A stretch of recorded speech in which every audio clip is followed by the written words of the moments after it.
लोगों को पता है, आज हम आप लोगों को बहुत सारे प्रोग्राम्स दिखाएंगे जिसे देख के आप सबको बहुत मजा आने वाला है।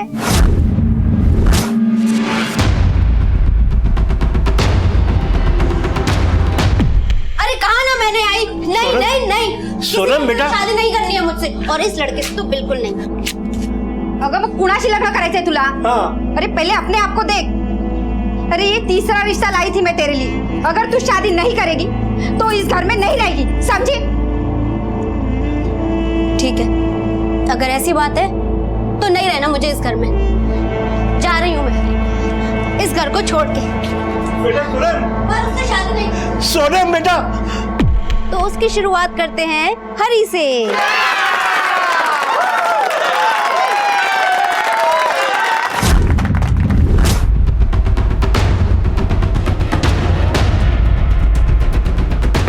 नाक कटा के रख दी है तूने। एक तो 6 इंच का पैदा हुआ और सिर्फ 2 इंच बढ़ा, और अब ये नौटंकी करके बाप दादा की इज्जत की धज्जियां उड़ा रहा है। तू मर क्यों नहीं जाता? मर जाऊंगा मैं, अब मुझे जीना भी नहीं है, और ऐसे घर में मैं रहना भी नहीं चाहता हूँ जहाँ इंसान को उसके मन से नहीं तन से तोला जाता है। जा रहा हूँ मैं, और याद रखिए यहाँ पे कभी इस घर में मैं वापस नहीं आऊंगा। हाँ मत आना।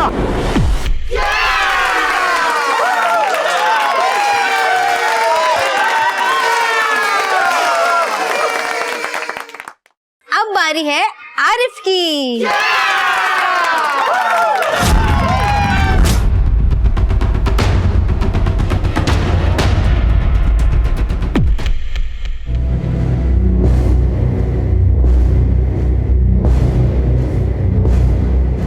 आजा मेरी मैना, अरे आजा ना।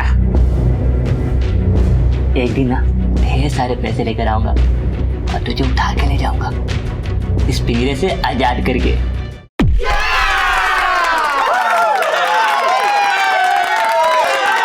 अब एक बहुत इंटरेस्टिंग सी चीज आने वाली है जो लेकर आ रहे हैं विठल।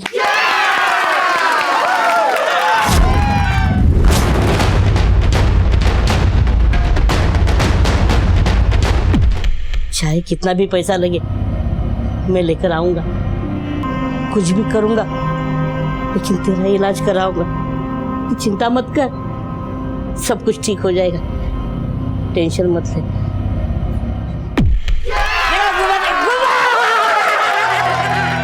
बुरा जो देखन मैं चला, बुरा न मिलया कोई, जो मन देखा अपना, मुझसे बुरा न कोई। दूसरों के ऐब, दूसरों की खामी को खोजते हुए हम अक्सर ये भूल जाते हैं कि इस दुनिया में कोई भी इंसान संपूर्ण नहीं होता। हम सब की जिंदगी में अक्सर ऐसे मकाम आते हैं जब हमें हीन भावना का शिकार बनाया जाता है, हमारी कमजोरियों, हमारी खामियों को उछाला जाता है, उनका मजाक उड़ाया जाता है। इंसान को कद काठी, रंग रूप, हैसियत और धर्म के तराजू में तोला जाता है, और ऐसा करते हुए हम ये भूल जाते हैं कि किसी के अंदर हीन भावना के बीज को बोकर हम उसकी आत्मा को खोखला कर रहे हैं, उसके घाव को कुरेद रहे हैं। जिंदगी एक संघर्ष है जहां हर कोई अपनी लड़ाई लड़ता है, लेकिन कुछ लोग ऐसे भी हैं जिनकी लड़ाई, जिनका संघर्ष कभी नहीं खत्म होता है।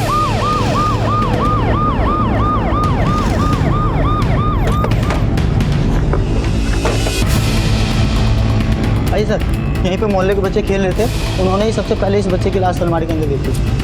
बॉडी को बाहर निकाल। हो सर। ये तो बौना आदमी है, तलाशी लो। सर तुम आसपास सर्च करो।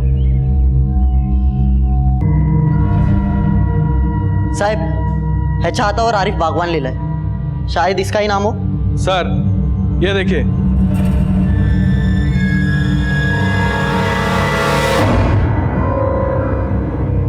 शायद इसे यही मारा गया और इसकी लाश को घसीटकर वहां अलमारी में छुपाया गया। लेकिन एक बौने की किसी से क्या दुश्मनी हो सकती है? दोस्ती या दुश्मनी कद देखकर नहीं होती देशमुख। और सवाल ये है कि ये बौना यहाँ आया क्यों होगा, और देखो इसकी कोई मिसिंग कंप्लेंट दर्ज हुई है क्या? जी सर।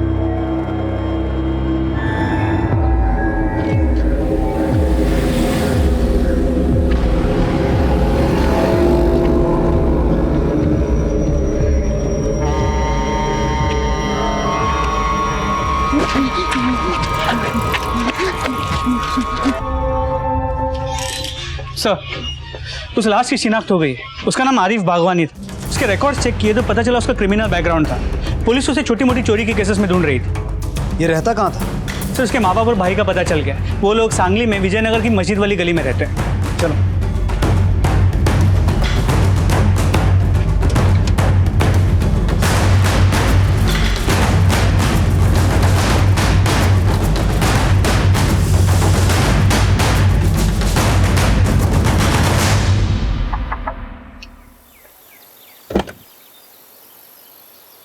ये आरिफ बागवान का घर है? जी साहब, मैं उसका बड़ा भाई हूँ। क्या आरिफ का कत्ल हो गया? पता था साहब मुझे, जिस रास्ते पे वो चल रहा था ना, उसका यही अंजाम होना था एक दिन। मतलब? नौकरी के लिए बहुत धक्के खाए साहब उसने, लेकिन किसी ने उसे काम नहीं दिया। सब लोग उसका मजाक उड़ाते थे। फिर तंग आकर उसने अपना दिमाग गलत कामों में लगा लिया। जाने क्या चलता था उसके दिमाग में। हर रोज एक नया बखेड़ा। और उस दिन तो भाई पुलिस, थोड़ा संभाल लेना भाई।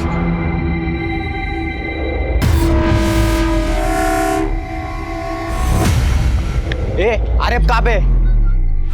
अंदर है साहब। चल बाहर। अरे छोड़ो ना, चल। अरे छोड़। आरिफ को क्या समझ के रखा है?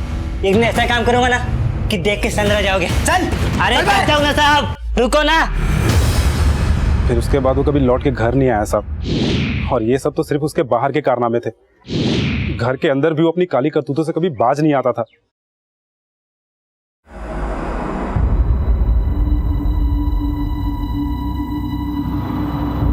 क्या झाँक रहा अंदर? क्या झाँक रहा था? हाँ? क्या हुआ? भाभी ये बता रही क्यों? काली करतूतें तूने घर में भी शुरू कर दी। मैं फालतू दोस्तों के साथ रह के घटिया आदमी बन गया था वो। किन लोगों के साथ घूमता था वो? साहब ज्यादा तो पता नहीं, लेकिन वो सादिक कुरैशी के साथ बहुत घूमता था। सादिक कुरैशी? जी साहब। कहाँ रहता है? मोबिनपुरा में। ठीक। देशमुख, आरिफ का क्रिमिनल रिकॉर्ड था, तो हो सकता है उसका कत्ल उसी के किसी बुरे काम की सजा हो। उसके इस दोस्त सादिक कुरैशी को थाने बुला। देखे उसने दोस्ती निभाई है कि दुश्मनी?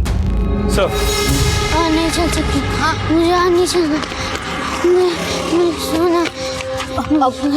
बस थोड़ा सा और सब्र कर लो मिष्टी, फिर सब ठीक हो जाएगा। हाँ बस थोड़ा सा और वो देखो वो जगह है ना, बस वहाँ चलते हैं, फिर सो जाना तुम, फिर वहाँ पे अच्छे से आराम कर लेना। हूँ साहब अपन को काय को बुलाया साहब? अपन ने क्या किया है साहब? आरिफ के बारे में क्या जानता है?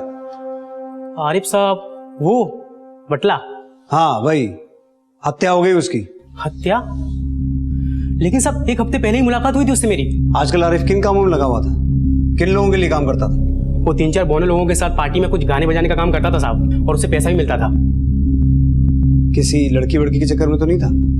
अरमान सबके होते हैं साहब, वैसे आरिफ के भी थे। कोई लड़की उसे भाव नहीं देती थी, लेकिन बावला हो गया था वो, इसीलिए उसे अड्डे पे लेकर गया था साहब। पिछले कुछ दिनों से आरिफ का आना जाना था वहाँ? नहीं साहब, आजकल तो प्यार के चक्कर में पड़ा हुआ था। उसके ऊपर शादी करके घर बसाने का भूत सवार था साहब। उसकी ग्रुप की लड़की एक सोनम, उसके साथ शादी करना चाहता था, उसकी छाइट की। उस ग्रुप का मालिक कौन है? ये लोग रहते कहाँ हैं? बौने लोगों का ग्रुप है साहब, हरी, विठल और सोनम। ठीक है, जा सकता है, पर जरूरत पड़ेगी तो दोबारा बुलाएंगे। ओके साहब। आरिफ का क्रिमिनल पास था, कहीं नई नई लड़कियों के चक्कर में तो कांड नहीं हुआ है। उस लड़की सोनम से मिलो, देखो क्या जानकारी हाथ लगती है, पूरे ग्रुप की इंफॉर्मेशन निकालो। सर। बेरोजगारी की वजह से आरिफ गलत रास्ते पर चल पड़ा था। आखिर उसके दिमाग में क्या चल रहा था? जब हम किसी को ठुकराते हैं या उसका मजाक उड़ाते हैं, तो ऐसे लोग अपने आप को समाज से कटा हुआ महसूस करते हैं। उनके अंदर पनप रही हीन भावना उन्हें समाज से विद्रोह करने पर मजबूर करती है। हम बिना किसी की काबिलियत को परखे अंदाजा लगा लेते हैं कि ये काम उससे नहीं होगा, वो इस काम के लिए उचित नहीं है। कहीं ऐसा करके हम उन्हें कुचलने, अपमानित करने या उन्हें उनके मूल अधिकारों से वंचित करने में भागीदार तो नहीं बन रहे। कुदरती खामियों से जूझते इस इंसान की हत्या भला कौन कर सकता था? केस अनोखा था और सवाल कई थे जिनके जवाब ढूंढती पुलिस हर खुलासे से हैरान थी। अरे साहब, बातें तो बड़ी बड़ी बोल के गया था मुझे, ले जाएगा इस पिंजरे से उड़ाकर, लेकिन उसके बाद ना ही वो आया और ना ही उसने फोन उठाया।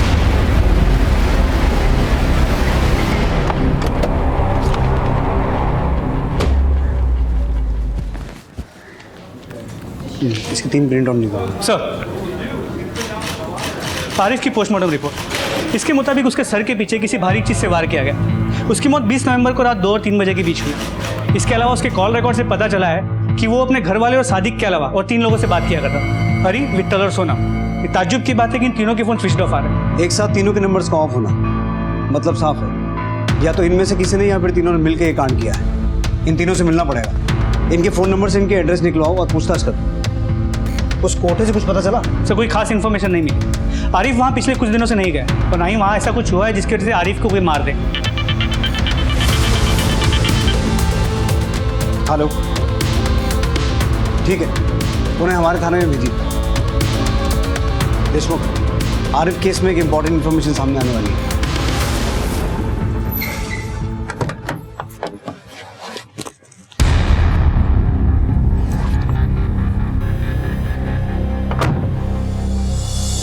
साहेब, माझा नवरा विठ्ठल 2 दिन से गायब है साहब। फोन भी नहीं लग रहा उनका। मुझे पता चला है कि उनका साथी आरिफ, उसका कत्ल हो गया है साहब। मैं ये शिकायत उधर करने गई थी, उन लोगों ने मुझे यहाँ भेज दिया साहब। ये रहा साहब उनका फोटो। आप इन सबको पहचानती? हाँ साहब, मैं पहचानती। ये हरी है साहब, ये आरिफ है साहब, हमारा नवरा है साहब, और उसके बाजू में जो लड़की है ना साहब, वो सोनम है।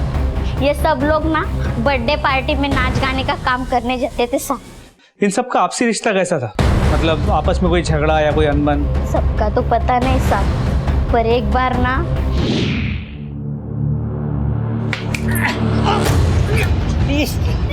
पैसा ज्यादा चाहिए। हाँ, चाहिए। तुझे ज्यादा काम करता हूँ तो पैसा चाहिए। अरे कुछ काम नहीं करते। अरे करे तू, अरे तू जाना। नर्मदा जी, आपके पति के दोस्त आरिफ की हत्या हुई और आपका पति विट्ठल लापता है। हो सकता है इस हत्या में आपके पति का हाथ हो। क्या लगता है आपको? नहीं साहब, वो ऐसा कभी नहीं कर सकते साहब। उस आरिफ को तो ग्रुप के मालिक हरी ने मारा होगा साहब। क्यों? क्योंकि हरी जो है ना, सोनम को अपनी बहन मानता था साहब, और जो आरिफ है ना, वो सोनम के पीछे पड़ा था साहब।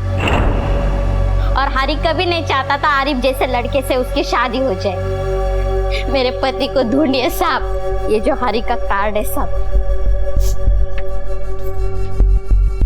ठीक है, आप जाइए। अगर हमें कोई इन्फॉर्मेशन मिली तो हम आपको इत्तला करेंगे।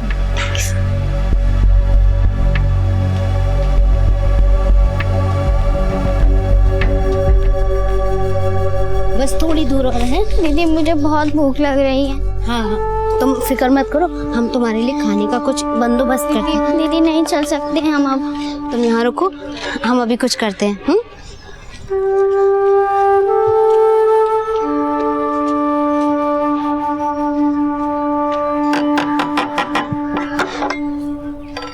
क्या है? दीदी, आप प्लीज हमारी मदद कीजिए ना। वो मेरी छोटी बहन है ना, बहुत भूखी है। ठीक है, रुको।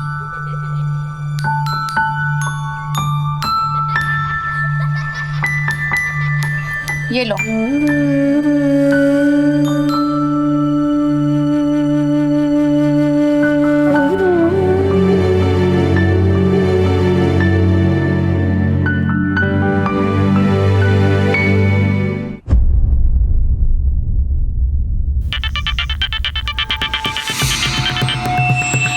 हेलो,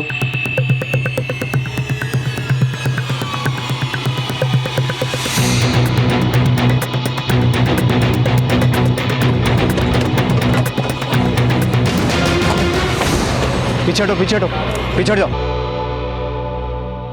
एक एक करके इस ग्रुप के लोगों का मरना किसी बड़े खेल का इशारा है, पर कोई ऐसे लोगों का दुश्मन क्यों होगा भला? आरिफ मर चुका है, हो सकता है कि सोनम और विट्ठल का चक्कर चल रहा है। उन दोनों ने इसे मार दिया और फरार हो गए। हो सकता है कोई इनके ग्रुप का ही दुश्मन हो जो एक एक करके इनको मार रहा है। पता करो, इनके ग्रुप का कोई दुश्मन या कॉम्पिटिटर था, और विट्ठल और सोनम की तलाश और तेज करो। सर,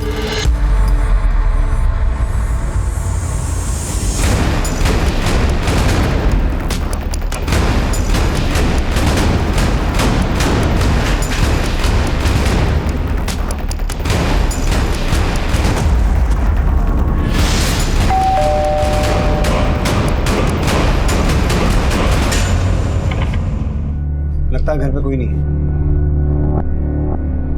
हरी पाटिल, सोनम कुदमकर। सुनिए।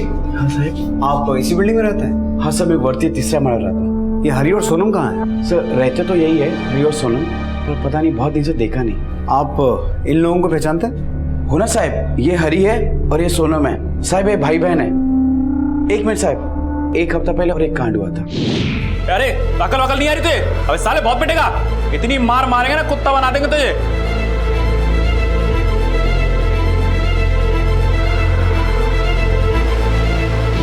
आप पहचानते हैं उन लोगों को? मैं नहीं पहचानता उनको। और कोई आदमी जो हरी और सोनम के बारे में कुछ जानता हो? साहब वो वॉचमैन के साथ हरी की बहुत जमती थी। कहाँ है वो, बुलाइए उसे। सर वॉचमैन 2 दिन के लिए मुंबई गया है, आते ही आपके पास भेजते हैं। आरिफ की मौत की वजह यही झगड़ा हो सकता है। हो सकता है कि वो गुंडे आरिफ ने ही भेजा और हरी ने बदला लेने के लिए आरिफ को मार दिया। सर बिल्डिंग के नेम प्लेट में हरी ने सोनम को बराबर का दर्जा दिया और आरिफ के बैकग्राउंड को जानते हुए शायद उसने सोनम के साथ कुछ ऐसा किया हो जिसकी वजह से हरी ने आरिफ को मार दिया।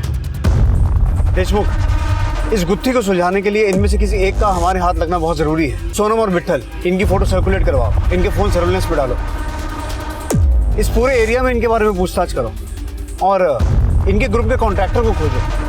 सर बुरा वक्त कभी दस्तक देकर नहीं आता। कहने को तो ये पौने थे, लेकिन जो घटनाएं इनके साथ हो रही थी और सोनम और विट्ठल का अब तक कुछ पता नहीं था।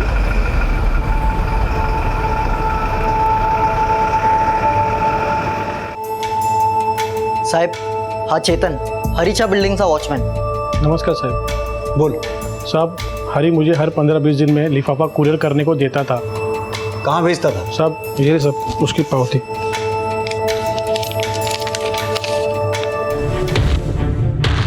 ये हरी नहीं, विक्रम है, सुभान राव का बेटा। इसकी मौत का सुन के बहुत दुख हुआ।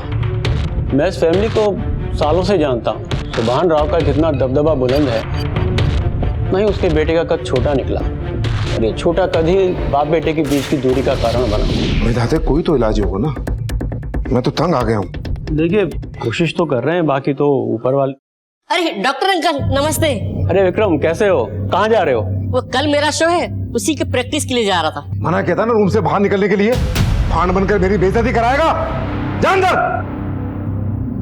विक्रम का कद बढ़ाने के लिए सुभान राव ने कोई इलाज, कोई तरीका नहीं छोड़ा।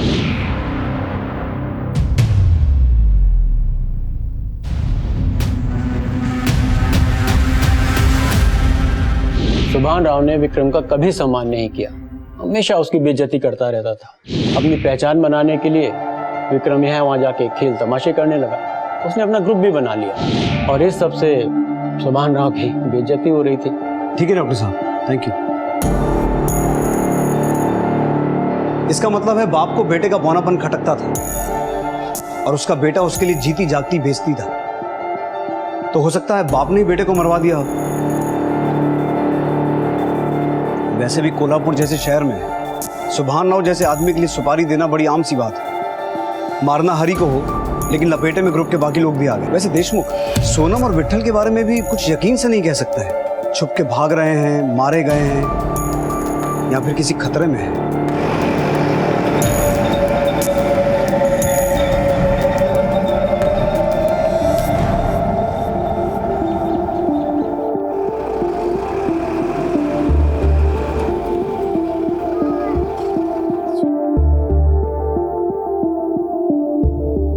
थैंक यू दादा, आपने हमारी मदद की।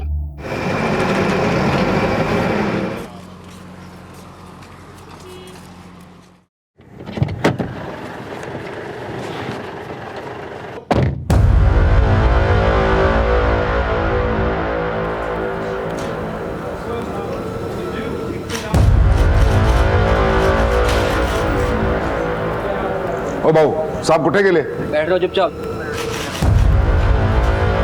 मुझे यहाँ क्यों बुलाया है?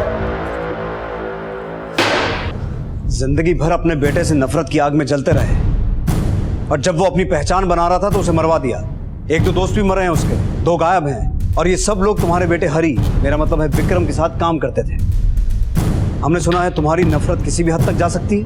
आपकी जानकारी सही है साहब, लेकिन अधूरी है। मैं उससे बहुत नफरत करता था, इतनी नफरत कि उसे बर्दाश्त नहीं कर सकता था। इसलिए मैंने उसे अपनी आंखों से दूर भेज दिया। मैंने अपनी मरती हुई बीवी को वचन दिया था कि विक्रम का ख्याल रखूंगा, इसलिए हर महीने उसे घर का किराया और खर्चा भेजता था। उसे मरवाने के लिए आदमी तुमने भिजवाया था ना? वो मुझे नीचा दिखाना चाहता था, इसलिए मैंने उससे कहा कि ये तमाशा बंद करे और बाज आ जाए। इसलिए मैंने उसे धमकाने के लिए गुंडे भेजे। 2 दिन पहले मुझे उसका फोन भी आया।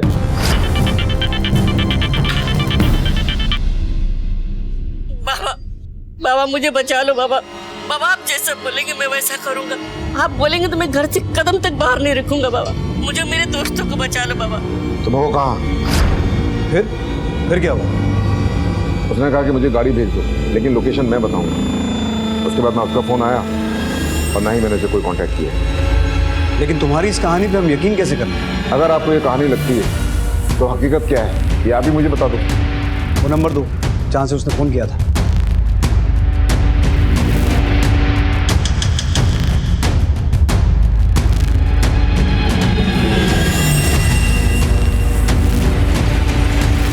सुमन राव उसी सोच की बोली बोल रहा था जो हम सदियों से सुनते आ रहे हैं, जहां हम इंसान को एक दायरे में बांध देते हैं, उसकी योग्यता, उसकी कला को उसके व्यक्तित्व से जोड़कर उसे अपमानित करते हैं। वो कुछ भी कर लें, जितना भी अच्छा कर लें, हम उन्हें स्वीकार नहीं करते, उन्हें प्रोत्साहित नहीं करते। और जब ऐसे लोग अपनों से अपने घर से ठुकराए जाते हैं तो उन्हें घर की चार दीवारी को छोड़कर घर के बाहर सहारा ढूंढना पड़ता है। हम सब ने स्कूल में चिल्ला चिल्ला कर यह संकल्प लिया था कि मैं अपने सभी देशवासियों के साथ शिष्टता का व्यवहार करूंगा, पर क्या हम अपनी उस प्रतिज्ञा का पालन कर रहे हैं? क्या हम एक बेहतर समाज बनाने में अपना योगदान दे रहे हैं? क्या हम दूसरों के मान सम्मान की परवाह करते हैं? आखिर कौन था इसका जिम्मेदार? वो फाइल कल शाम तक वहां पहुंचनी चाहिए।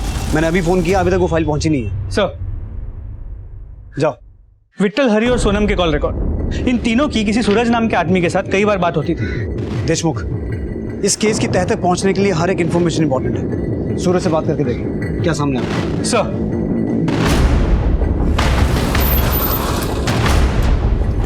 सूरज कुठे राहतो?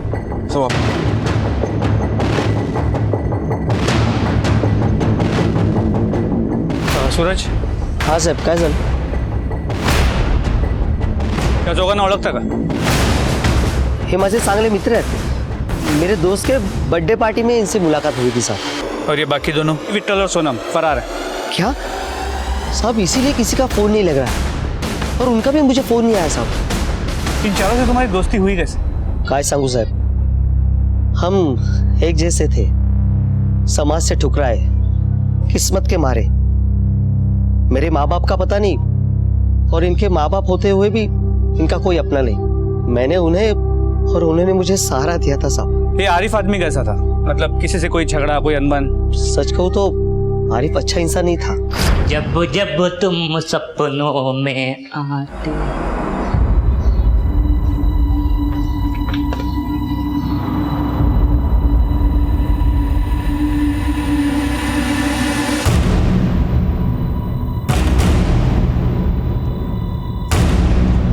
क्या कर रहा है ये? क्या कर रहा है? मैंने तुझे 50 मरतबा मना किया ना, वो मेरी बहन है, मेरी बहन से दूर रहना साले। साला साला तो मैं तुझे बनाऊंगा। क्या बोलता है? अपनी बहन का हाथ मेरे हाथ में देता है क्या? अपनी औकात देखा है तू? अब मैं तुझे अपने परिवार के जैसे मानता हूँ और तू बार बार वही हरकतें करता है। चल निकल निकल यहाँ से। अरे दोबारा मेरे बीच में आना नहीं। अरे क्या हुआ क्या? अरे इसको समझाओ, इसको मैं अपने घर के जैसा, अपने परिवार के जैसा मानता हूँ। ये साला मेरी बहन पर नजर रखता है। बाहर की गंदगी बाहर रख, समझा ना? निकल यहाँ से। देख लूंगा तुम दोनों भाई बहन को ना, देख लूंगा, छोड़ूंगा नहीं। अरे निकाल, फिर देख लेना। इतना सब कुछ हो जाने के बाद हरि ने तो आरिफ को ग्रुप से निकाल दिया होगा। नहीं साहब, हरि के लिए तो उसका ग्रुप ही परिवार जैसा है और वो किसी के बिना नहीं रह सकता था। और आरिफ ने भी दूसरे दिन माफ़ी मांगी तो हरि ने भी उसे माफ़ कर दिया। ठीक है, अगर इनमें से कोई भी तुम्हें कांटेक्ट करे तो सबसे पहले हमें इन्फॉर्म करना। ठीक है सर।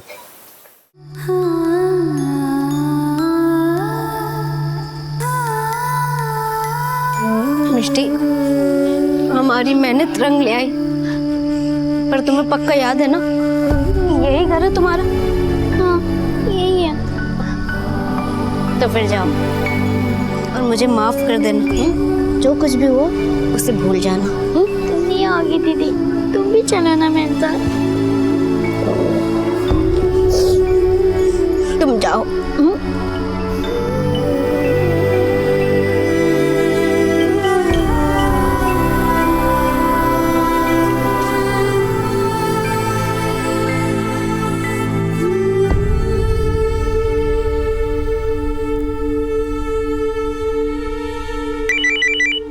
हेलो,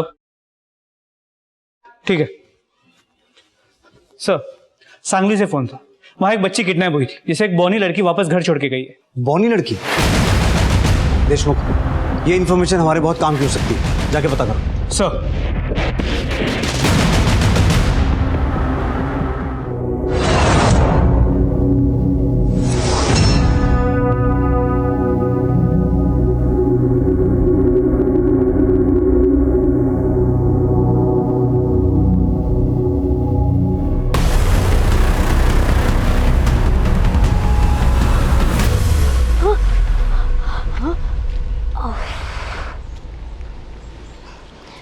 तुमने तो डरा ही दिया।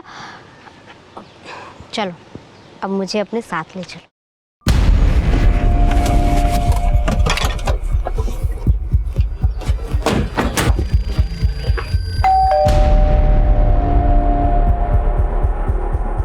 मिस्टर सेन गुप्ता।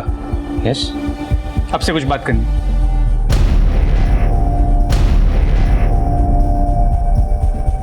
देखो सर, ये है मेरी बेटी मिष्टी।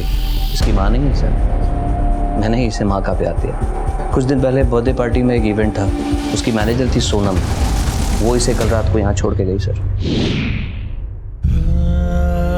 मिष्टी, मिष्टी कहाँ चली गई थी मेरी बच्ची? तुम यहाँ आई कहाँ से? कैसे पहुंची यहाँ आप? दीदी। कौन दीदी बेटा? वो तो चली गई। मेरी बच्ची। चल बेटा अंदर चल। सोनम, बेटा तुम्हें पता है तुम्हें उठा के कौन ले गया था? क्या वो इनमें से कोई था? मुझे कौन ले गया वो मुझे नहीं पता, लेकिन सोनम दीदी ने मुझे घर छोड़ा था। सर दरअसल कुछ दिन पहले मिष्टी का 8th बर्थडे था। हम लोगों ने घर में ही एक छोटा सा ऑर्गेनाइज किया था। एक इवेंट कंपनी को बुलाया था प्रोग्राम के लिए, ताकि ये खुश रह सके। Happy birthday to you, happy birthday dear Mishti. अच्छा ओके मिष्टी बेटा, देखो सबको बहुत तेज भूख लग रही है, अब जल्दी से केक कट करो। मैं भी केक नहीं काटूंगी। क्यों? मैं पहले सबके साथ फोटो खिंचवाऊंगी। ठीक है, आज बर्थडे गर्ल की सारी बात मानी जाएगी, जल्दी से फोटो खिंचा लो।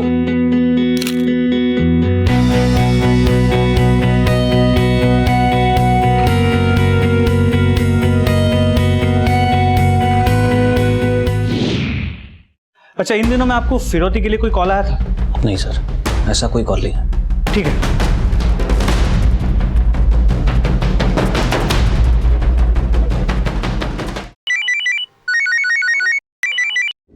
हाँ देशमुख।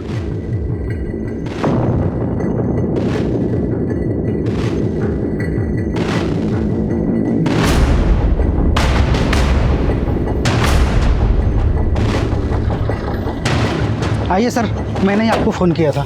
इधर देखो लाश पड़ी है।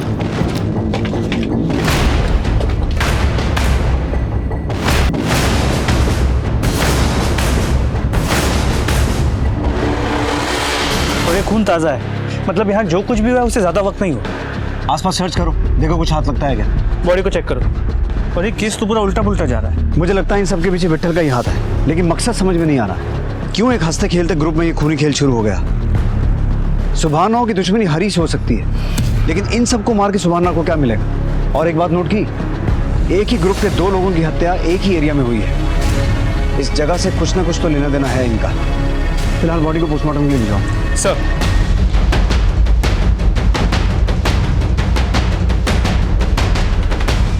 सर।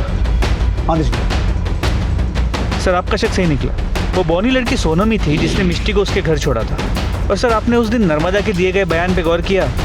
उसने कहा था कि हमारी कोई औलाद नहीं है ना, इसलिए हम दोनों मेहनत करके पैसा इकट्ठा कर रहे थे सब इलाज के लिए। तो मुझे लगता है कि विट्ठल ने अपने दोस्तों के साथ मिलकर मिष्टी को किडनैप किया, ताकि विट्ठल मिष्टी को अपनी बीवी की गोद में डाल सके। अगर इन लोगों ने मिलकर मिष्टी को किडनैप किया तो सोनम ने वापस लाके छोड़ा क्यों? शायद पकड़े जाने के डर से। देशमुख, मुझे ऐसा लगता है कि नर्मदा अपने पति विट्ठल के बारे में कुछ ना कुछ तो जानती है। पता लगाओ। सर।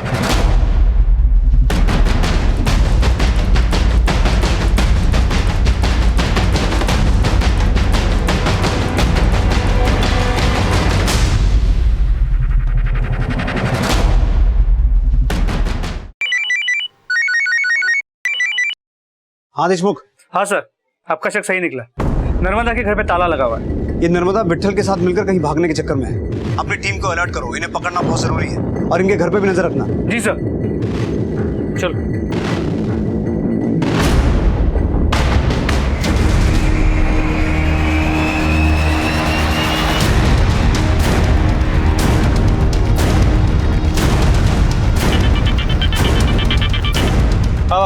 विट्ठल की बीवी नर्मदा किसी के साथ ऑटो में बैठ के जा रही है। हाँ, तुम उसका पीछा करो और ऑटो का नंबर मुझे भेज दो। Okay sir. जीवनी रोड ले चलो।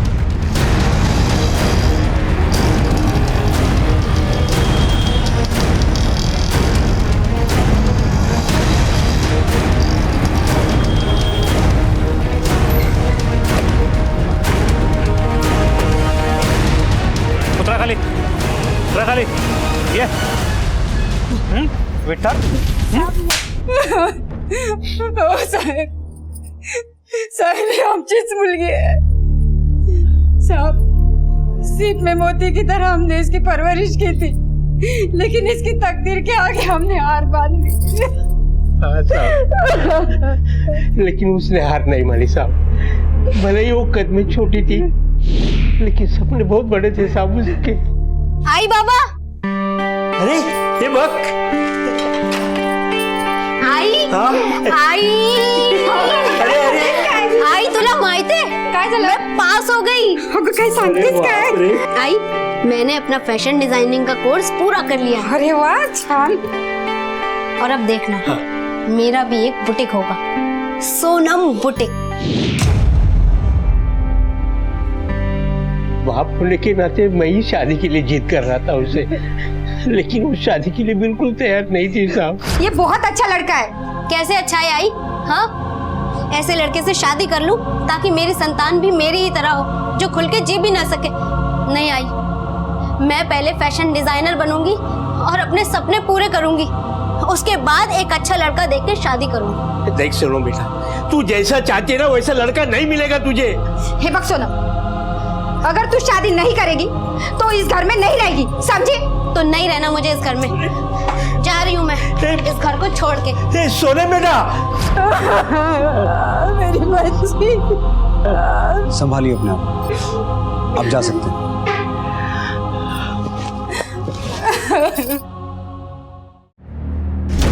कद में छोटे हो, लेकिन काम बहुत बड़े बड़े किए हैं तूने। जो भी बोलना सच बोलना, क्योंकि झूठ सुनने के मूड में बिल्कुल नहीं हूं मैं। सारा किया दरा उस हरी का है सब। अपने बाप से लड़कर वो यहाँ आया, अपना ग्रुप बनाया, फिर उसने हमें उसके ग्रुप में शामिल कर दिया। फिर एक दिन हाँ दोस्तों, आज हम मजा आ गया भाई। आज अपना प्रोग्राम एकदम सक्सेस हो गया भाई। ये काम 11 दिन तक नहीं खींच सकते, कुछ और जुगाड़ करना पड़ेगा। इसमें पैसे कितने मिलते हैं? क्या मतलब पैसे कितने मिलते? हरी भाऊ, छोटा मुंह बड़ी बात बोल रहा हूँ। तुमने हमको सहारा दिया, आपने ग्रुप में शामिल किया, लेकिन ये काम ज्यादा दिन नहीं खींच सकते। फिर तुम लोग करोगे क्या? भीख मांगोगे या फिर से वही चोरी चकारी करोगे? अरे हरी भाऊ, तुम समझते क्यों नहीं? भाई सीधा बात का ना सीधा जवाब दिया कर। अपन लोगों को ना तेरे साथ काम नहीं करने का तो नहीं करने का, समझा? चल। हाँ हरी भाऊ, नहीं परवड़ता हमको ये काम। अरे लेकिन मेरी बात तो सुनो तुम लोग। दादा, ये आरिफ ने ही विट्ठल के दिमाग में भूसा भरा होगा। अरे लेकिन कितने मुश्किल से मैंने इस ग्रुप को बनाया और ये लोग चंद पैसों के लिए इस ग्रुप को तोड़ने पे लगे हुए। दादा, मैं समझाऊंगी उन्हें। हाँ, आप भावुक क्यों हो रहे हैं? कुछ भी हो जाए, मैं इस ग्रुप को टूटने नहीं दूंगा।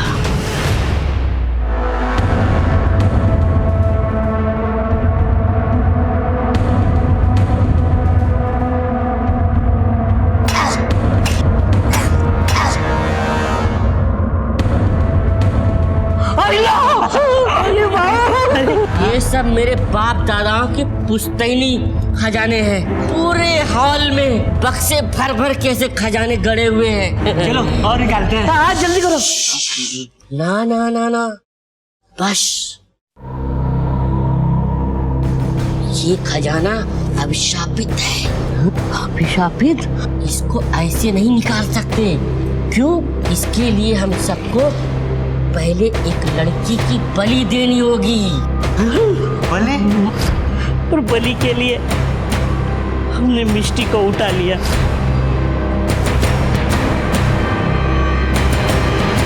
क्या कर रही है? ये सब क्या पागल बने? देख नहीं रही हूँ, उसकी बलि चढ़ा रहा हूँ। आप होश में तो हो? सूरज, इस बच्ची को उठाओ और अभी ले चलो। अरे मजनू छोड़ उसे। अरे छोड़, यहाँ से। तू बीच में मत पड़। मत पड़।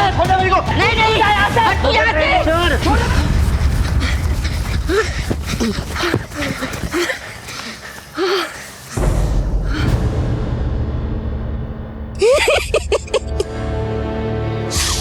विक्टर,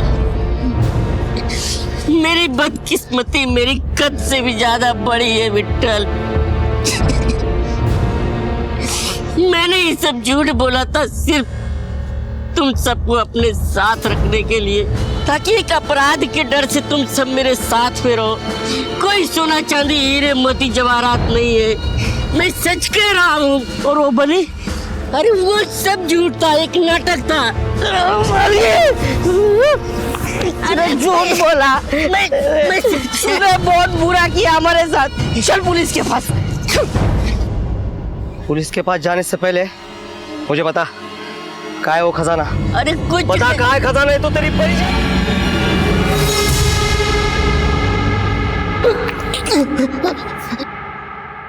देशमुख, बोल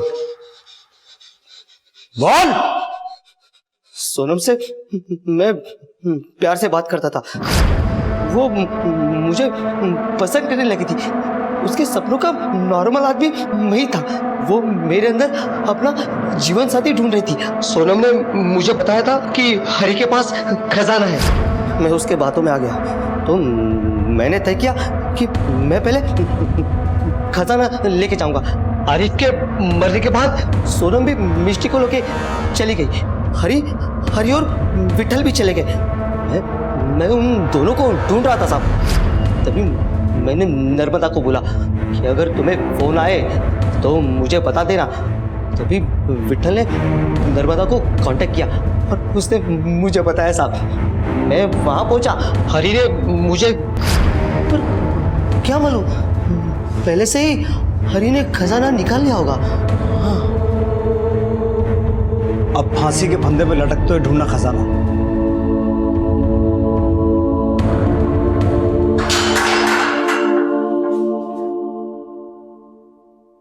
कहने को तो ये कत्ल की वारदातों का सिलसिला था, लेकिन इस अपराध की जड़ क्या थी? कौन जिम्मेदार था और क्यों घटे ये अपराध? हरि का बोला एक झूठ इतने बड़े अपराध की शक्ल इख्तियार कर गया। सवाल ये नहीं है कि उसने झूठ क्यों बोला, सवाल ये है कि उसे किस बात ने झूठ बोलने पर मजबूर किया। सगे और खून के रिश्तों से अपमानित और ठुकराए जाने के बाद हरि ने अपने जैसे ही लोगों को अपना परिवार मान लिया। सोनम के रूप में उसे बहन और विट्ठल और आरिफ के रूप में उसे भाई मिल गए थे। अलग अलग रंग और धर्म के होने के बावजूद उन्होंने एक दूसरे को सहारा दिया, सम्मान दिया। लेकिन जब ये परिवार टूटकर बिखरने पर आया तो उसने गलत कदम उठा लिया। आरिफ को काम मिल जाता तो वो शादी करके सेटल हो जाता। सोनम का हाथ किसी अच्छे आदमी ने थाम लिया होता तो उसकी जिंदगी गुलजार बन जाती। विट्ठल और नर्मदा को किसी ने सहारा दिया होता तो उनके जीवन में भी खुशियां आ सकती थी। हरि के पिता ने अगर हरि को समझा होता तो वो अपने हुनर से अपना नाम रोशन कर सकता था। एक जिम्मेदार नागरिक होने के नाते हमें हर किसी के मान सम्मान और प्रतिष्ठा का आदर करते हुए ही एक कुशल समाज बनाना होगा। देखते हैं हमारे आज के एपिसोड की दूसरी कहानी।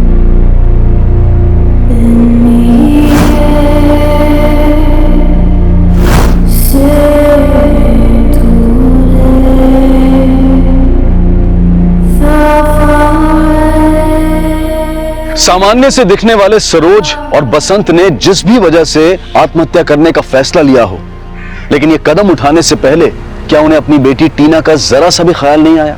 जिंदगी समस्याओं का गुच्छा है जिसे सुलझाने के लिए लड़ना पड़ता है, लेकिन कई बार ना चाहते हुए भी हम समस्याओं से डरकर घुटने टेक देते हैं। लेकिन अपनी समस्याओं से छुटकारा पाने के लिए आत्महत्या गलत है, और हमारा एक गलत कदम उन सब जिंदगियों पर भारी पड़ सकता है जो हमारे ही भरोसे होती हैं।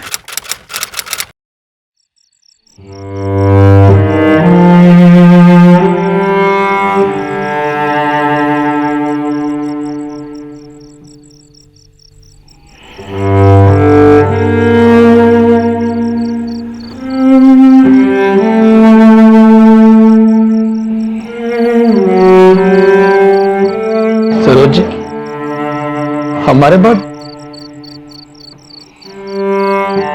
टीना का क्या होगा? वो तो हम सोचे ही नहीं।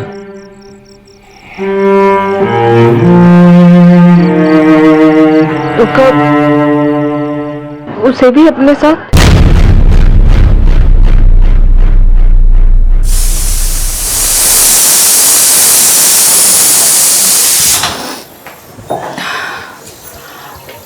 बसंत जी, हमारे ना 2 रोटी से ज्यादा मत बनाइएगा, बहुत मोटे हो गए हैं हम। अरे क्या करिएगा इस काया का, जितना जिंदगी बचा है खा लीजिए।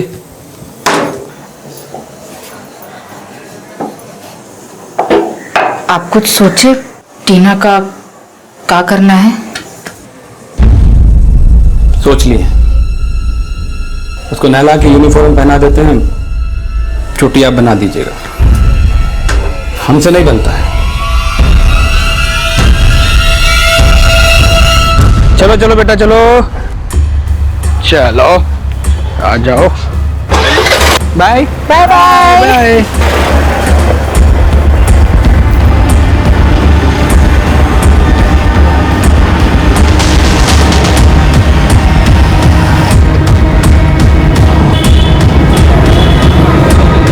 चलो चलो चलो चलो चलो बाय।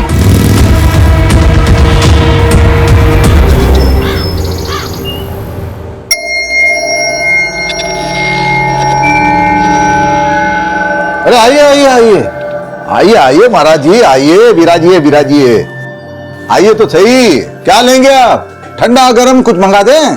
काहे शर्मिंदा कर रहे हैं सर? सर हमारा स्कूटर पंचर हो गया था। अच्छा भैया, हमेशा इनका कुछ ना कुछ पंक्चर होता है। आइए महाराज, वो दिखाइए, हम जो आपको डिफॉल्टर का लिस्ट बनाने के लिए बोले थे, हो गया काम? वो कर दिए सर हम। हाँ बताओ सर।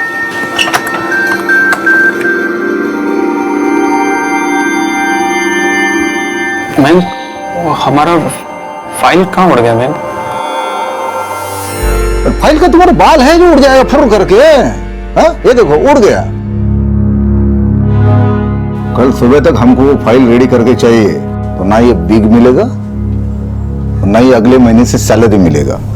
सस्पेंड कर देंगे तुमको।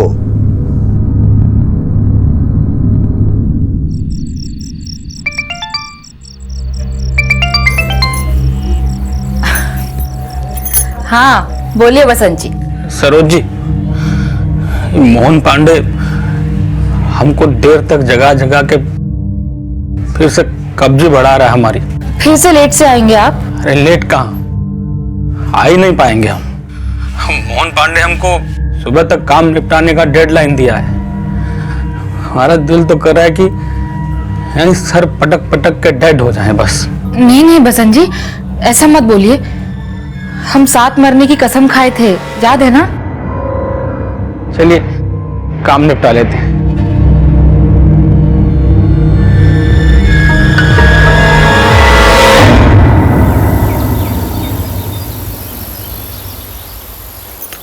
आप जिस नंबर को डायल कर रहे हैं वो इस समय स्विच्ड ऑफ है। वीना, बसंत जी का ना फोन नहीं लग रहा है, तो हम उनके दफ्तर होकर आते हैं। तुम तब तक टीना को देख लोगी? हाँ। टीना, आंटी को परेशान नहीं करना। हाँ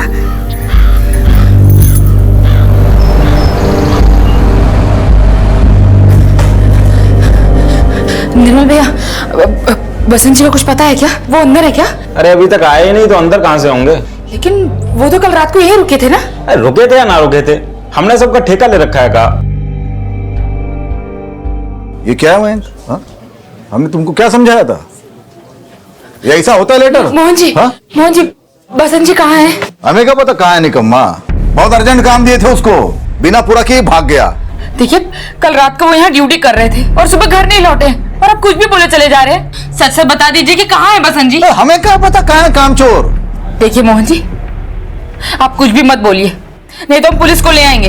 हम क्या चोरी किएगा? हाँ, जो पुलिस की धमकी दे रही है, जा यहाँ से, जा, जो करना कर ले। किसी को कुछ भी हुआ ना तो छोड़ेंगे नहीं किसी को भी हम। तुम लोग क्या मुंह देख रहे हो? काम करो और जैसे समझा वैसे करना। कामचोर।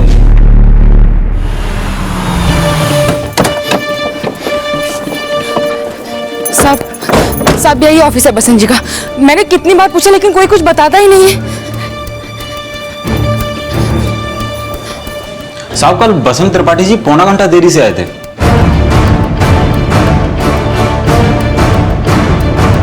यहाँ पे एग्जिट टाइम सुबह 4 बजे का है। तुमने त्रिपाठी को जाते हुए देखा था? साहब वो तो नाइट ड्यूटी वाले ने देखा होगा।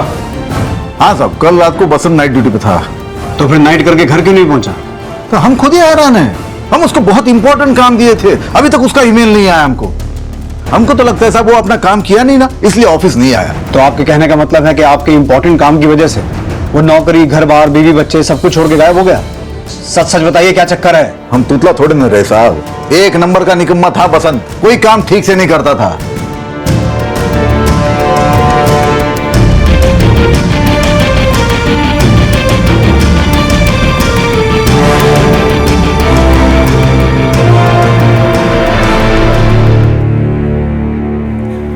सर मैंने बसंत के ऑफिस का एंट्री रजिस्टर चेक किया। बसंत सुबह 4 बजे तक ऑफिस में ही था।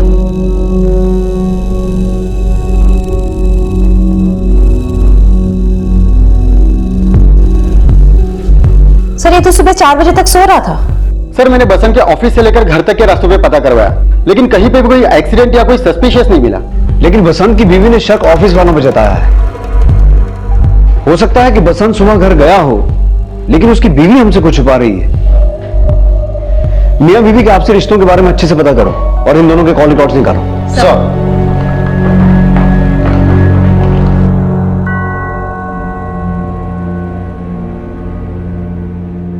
सरोज जी, हम टीना का बाल सुलझा दिए हैं, अब आप इसका चोटी बना दीजिए। इसमें कौन सा मंत्र पढ़ना होता है? आज ना हम आपको चोटी बनाना सिखा ही देंगे। हाँ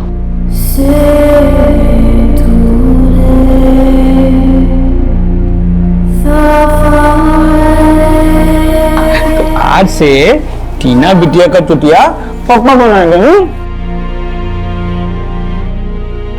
मम्मी, पापा ने हमारा कितना अच्छा बाल बनाया था। पापा कहाँ गए? हमें उनसे बाल बनवाना है। बेटा, हमको ना तुम्हारे पापा के हाथ का मटर गोभी बहुत याद आ रहा है। क्या स्वाद है ना तेरे पापा के हाथों का।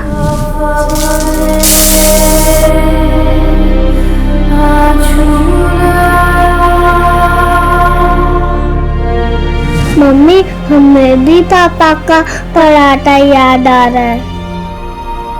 बेटा आज और पिज्जा खा लो। हाँ, कल से ना पक्का पक्का हम खाना बनाने की पूरी कोशिश करेंगे। हाँ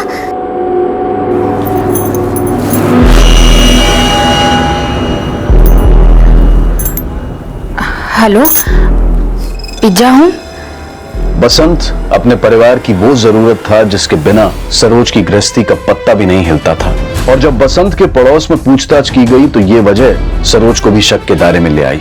साहब, बसंत जी तो बहुत ही सीधे आदमी थे। उनका आस पड़ोस में किसी से कोई झगड़ा वगड़ा नहीं था। बसंत का अपनी बीवी सरोज के साथ कैसा रिश्ता था? बसंत को नौकर बना के रखा था सरोज ने। वो घर का सारा खाना भी बनाता था और झाड़ू पोछा भी बसंत ही करता था। सर, पड़ोसियों से पता चला है कि सरोज के घर का पूरा काम बसंत ही करता था। सर, एक और बहुत इंटरेस्टिंग बात पता चली है। जब से बसंत गायब हुआ है, सरोज अपनी बेटी को लेकर 1-2 बार सिनेमा देखने गई है। सरोज का पति गायब है और वो सिनेमा देख रही है? साहब, बच्ची का फरमाइश तो पूरा करना ही पड़ेगा ना। उसको तो हम कहें कि उसके पापा ऑफिस के काम से बाहर गए। बसंत जी का पता चला क्या? वही तो पता कर रहे हैं। हमने सुना है कि आप बसंत जी से अपने घर का पूरा काम करवाती थी। हम नहीं साहब, वो अपनी मर्जी से करते थे, अपनी खुशी से। हमसे बहुत प्यार करते थे।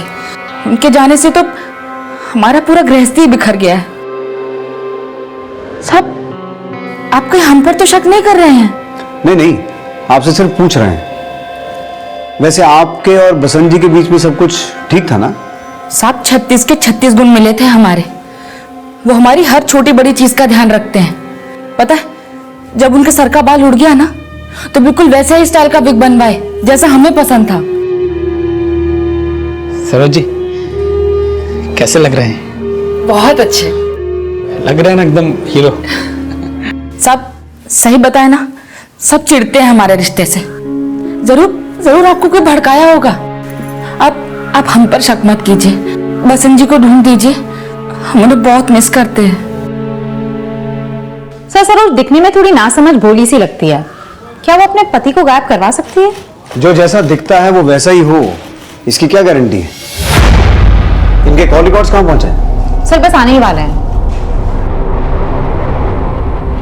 सर धौलीबाग के पास बसंत त्रिपाठी का स्कूटर मिला है। सर पूछताछ में पता चला कि स्कूटर कल सुबह से यहाँ खड़ा है।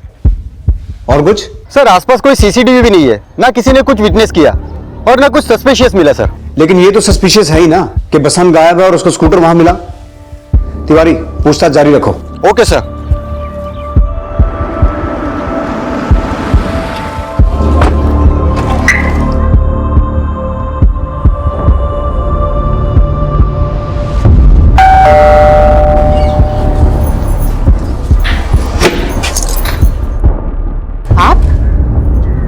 आप यहाँ क्यों आए?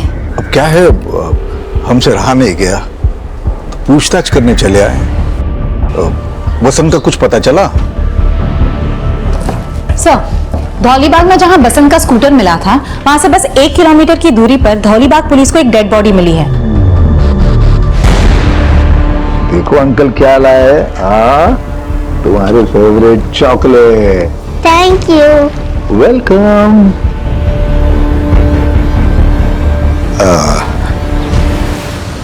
सरोज, किसी भी चीज की जरूरत होगी तो बोलना हमें। वैसे तो हम आते ही रहेंगे बच्ची को मिलने के लिए, चॉकलेट लेकर। चलो बाय बाय बेटा।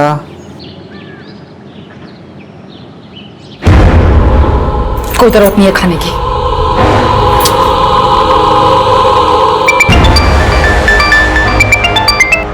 हेलो सरोज जी, आपको जिला शवग्राह आना पड़ेगा। शवग्राह?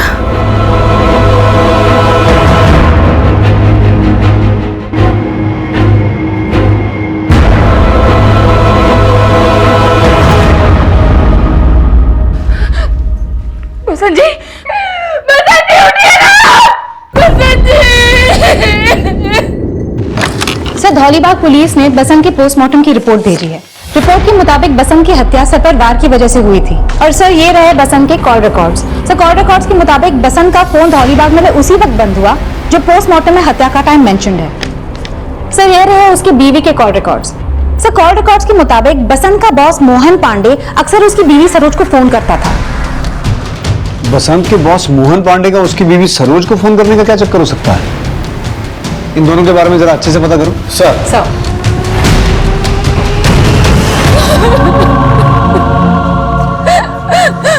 बसंत जी!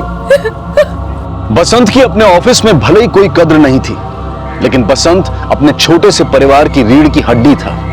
और अब सरोज के लिए अपनी बेटी टीना और अपनी जिंदगी की गुजर बसर करना एक बहुत बड़ी चुनौती बन गया था। सर पता चला है कि बसंत का बॉस मोहन पांडे अक्सर उसे ह्यूमिलिएट करता था। जिस रात वो ऑफिस में रुका था उस दिन भी उसके बॉस ने उसे ह्यूमिलिएट किया था। हमारा फाइल कहाँ उड़ गया मैम? फाइल का तुम्हारा बाल है जो उड़ जाएगा फुर करके। ये देखो उड़ गया। सर मोहन सर बसंत सर को आए दिन परेशान करते थे साहब। एक बार तो मोहन सर ने बसंत जी पर गर्म चाय भी फेंक दी थी। ये तरीका है कोई काम करने का? कब सीखोगे काम करना? मोहन पांडे बसंत को ह्यूमिलिएट करता था, लेकिन उसकी बीवी सरोज को फोन क्यों करता होगा? सर मोहन पांडे अक्सर बसंत के घर जाया करता था और आए दिन वो उसे नाइट भी करवाता था। सर मुझे लगता है कि मोहन और सरोज का कोई अफेयर चल रहा है। और जिस सुबह बसंत अपने ऑफिस से निकला वो घर गया और इन दोनों ने उसका मर्डर करके उसकी बॉडी धौलीबाग में डंप कर दी। अगर ऐसा है तो बसंत के घर से हमें कोई ना कोई क्लू तो जरूर मिलेगा।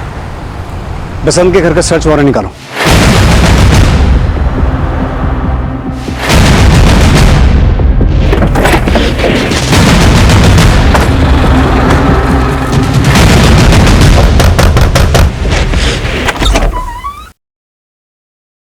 जी हमें आपके घर की तलाशी लेनी है।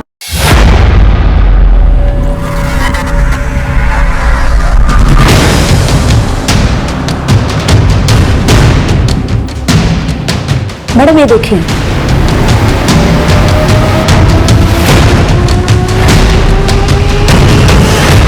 ये रोना धोना बंद करो और सीधा सीधा बताओ कि बसंत के साथ क्या किया तुमने। साहब हमने कुछ नहीं किया। तुमने कुछ नहीं किया है तो ये सब सामान तुम्हारे घर पे क्या कर रहा था? ये सब खेलने की चीजें हैं क्या? साहब दरअसल हम और बसंत जी, हम दोनों आत्महत्या करना चाहते थे। आपको याद, हम कसम खाए थे साथ जिएंगे और साथ मरेंगे।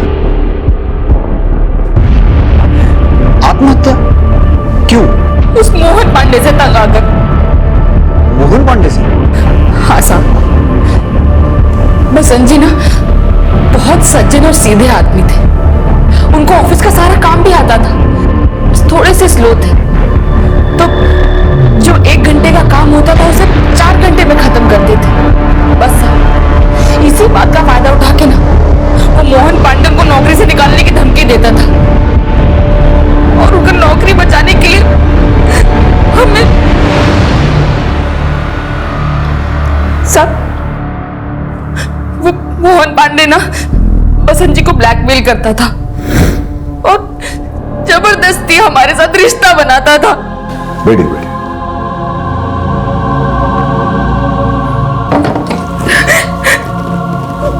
सरोज जी आप रोइए मत, वरना हमारा नाइट खराब हो जाएगा। हाँ? मतलब बसंत तुम्हें खुद मोहन पांडे के पास जाने को कहता था और तुम मान जाती थी? हमें मानना पड़ता था साहब, बस इसलिए हमने और बसंत जी ने आत्महत्या करने का फैसला किया। लेकिन अगर हम मर जाते तो हमारी बिटिया टीना को कौन देखता? बस हमने इसीलिए आत्महत्या नहीं की। तुम दोनों आत्महत्या करने वाले थे, तो फिर बसंत का मर्डर किसने किया होगा? वही मोहन पांडे किया होगा सर, क्योंकि उससे तंग आकर हमने ये शहर छोड़ने का फैसला कर लिया था। शहर छोड़कर जाने का फैसला कर लिया था, लेकिन हमारे पास नहीं आए। सब आके क्या कहते, हमारी इज्जत का बात था। जिंदगी समझौतों से भरी होती है और अक्सर हमें खुशियों के लिए दर्द से समझौता करना पड़ता है, लेकिन समझौता करने और जुर्म के आगे घुटने टेक देने में फर्क होता है। यही फर्क सरोज भूल गई और उसकी मुश्किलें कम होने की बजाय और बढ़ती चली गई। सर मोहन पांडे का फोन काफी टाइम से बंद आ रहा है और आज वो अपने ऑफिस भी नहीं पहुंचा। उसकी बीवी ने हमें बताया कि वो कल रात से घर पे भी नहीं आया। उसकी बीवी से हमने उसके ड्राइवर का नंबर लिया, तो ड्राइवर ने हमें बताया कि मोहन ने कल उसे जल्दी छुट्टी दे दी थी और वो खुद अपनी कार लेके चला गया। सर मुझे ऐसा लगता है कि बसंत की हत्या के बाद मोहन डर गया कि सरोज उसके बारे में सब कुछ सच बता देगी, इसलिए वो भाग गया। मोहन पांडे की कार का नंबर हर चेक पोस्ट में भेजो और ये पता करो कि उसका फोन कब और कहां बंद हुआ था। तिवारी, मोहन के ड्राइवर को बुलाओ। सर।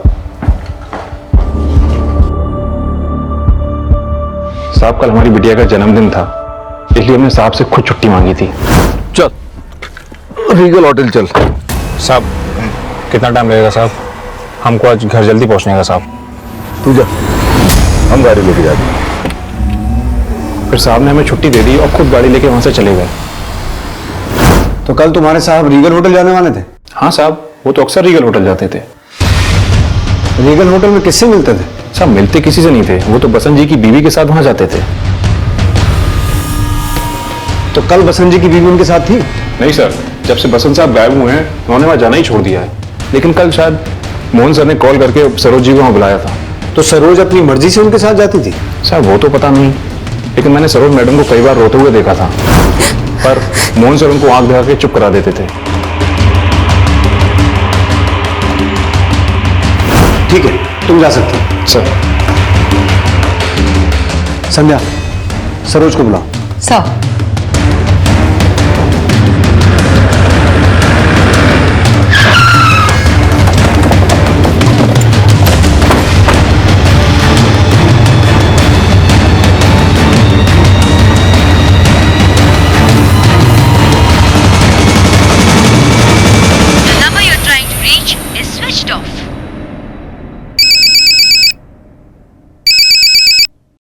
हाँ तिवारी। सर सरोज के घर पे ताला लगा हुआ है। कहीं ऐसा तो नहीं कि मोहन और सरोज मिलके कहीं भाग गए हो? नहीं सर, मैंने पता किया। मोहन पांडे ने रीगल होटल में रूम बुक किया था, लेकिन वहां पे उसने चेक इन नहीं किया।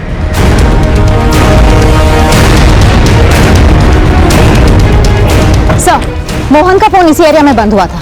सर ये रास्ता रीगल होटल की तरफ जाता है और मोहन के कॉल रिकॉर्ड से ये साफ जाहिर है कि उसने सरोज को कॉल किया था और आधे घंटे के बाद उसका फोन बंद हो गया था। सर सरोज का कोई लीड नहीं मिला है। लेकिन उसके पड़ोस से पता चला है कि उसके मायके में भी कोई नहीं है। मोहन पांडे का मर्डर हो गया और सरोज गायब है। सरोज ने हमें कहा था कि बसंत उसे जबरदस्ती मोहन पांडे के पास भेजता था। कहीं ऐसा तो नहीं कि उन दोनों से तंग आकर पहले उसने बसंत को मारा और अब मोहन पांडे को मारकर फरार हो गई? हमारी पूरी जिंदगी को समझने में गुजर जाती है। पुलिस के लिए भी एक केस जिंदगी की उन बारीक परतों जैसा था जो परत दर परत सुलझने की बजाय और उलझता जा रहा था। क्या पुलिस बसंत, सरोज और मोहन की मानसिकता को सही से समझ पाई थी? जो सच सामने आए थे क्या वो पूरे सच थे या फिर सच की असल परतें अभी खुलनी बाकी थी? और जल्द ही सरोज से जुड़ी एक नई जानकारी सामने आई। कुछ दिनों से एक आदमी सरोज से मिलने यहाँ आ रहा था।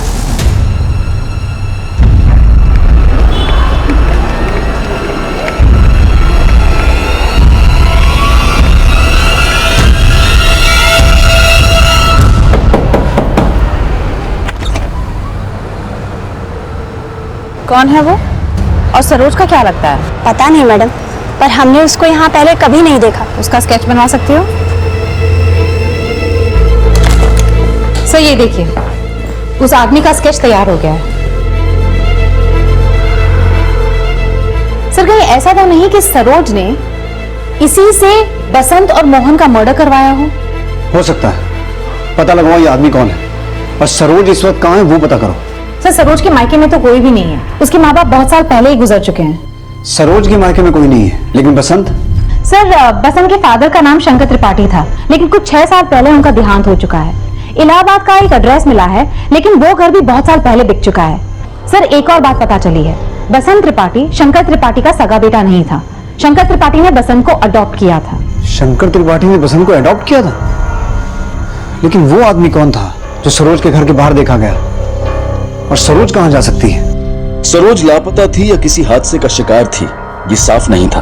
वहीं उस आदमी की पहचान नहीं हो पाई थी जिसे सरोज के साथ देखा गया था। और सरोज तक पहुंचने के लिए जब उसके घर की छानबीन हुई तो पुलिस को एक लीड मिली। ये तो बसंत और सरोज का मैरिज सर्टिफिकेट है। रजिस्ट्रार ऑफिस से पता करो, शायद कोई क्लू मिले। सर बसंत और सरोज के मैरिज सर्टिफिकेट बनने के दौरान 2 विटनेस के सिग्नेचर थे। एक का नाम था नारायण त्रिपाठी और दूसरे का नाम था ब्रिजेश त्रिपाठी, और दोनों के एड्रेस बनारस के हैं। सरोज और बसंत दोनों के ही परिचित या रिश्तेदार नहीं थे और सरोज तक पहुंचने के लिए पुलिस उन 2 विटनेसेस से मिलने बनारस पहुंची जिन्होंने बसंत और सरोज के मैरिज सर्टिफिकेट पर साइन किए थे। साहब नारायण त्रिपाठी जी का तो पिछले साल ही देहांत हो गया था, फिर उसके बाद में उनका बड़ा बेटा ये घर बेच के चला गया। बड़ा बेटा कौन है? साहब ब्रिजेश त्रिपाठी। तो फिर छोटा बेटा कौन है? साहब बसंत त्रिपाठी। मतलब बसंत उनका सगा बेटा था? हाँ साहब, लेकिन बसंत ने नारायण और ब्रिजेश दोनों से एकदम से रिश्ता तोड़ दिया था। वो नारायण की मौत पे भी नहीं आया और ब्रिजेश को शराब की लत थी तो उसी के चलते पहले उसकी बीवी से छोड़ के चली गई, फिर उसके बाद में वो ये घर बेच के चला गया। कहाँ चला गया? साहब इतना तो नहीं मालूम, लेकिन हाँ उसकी बीवी यहीं रहती है तो शायद उसको कुछ पता होगा। कहाँ रहती है? साहब यहीं पे रहती है, कुछ आधे किलोमीटर दूरी पर। हाँ सर, ब्रिजेश हमारा ही पति है, पर अब हम उसके साथ नहीं रहते। आप ब्रिजेश के छोटे भाई बसंत को जानती हैं? हाँ सर जानते हैं। साहब उसने ना सबसे रिश्ता तोड़ दिया था। हमारे ससुर जी को जब हार्ट अटैक हुआ था तो बाईपास सर्जरी के लिए बहुत खर्चा आ रहा था। ब्रिजेश ने बसंत से बार बार पैसे मांगे, लेकिन बसंत ने उसे एक ढेला नहीं दिया। आपके पास आपके पति ब्रिजेश की कोई फोटो है? हाँ साहब, हम अभी लाते हैं। साहब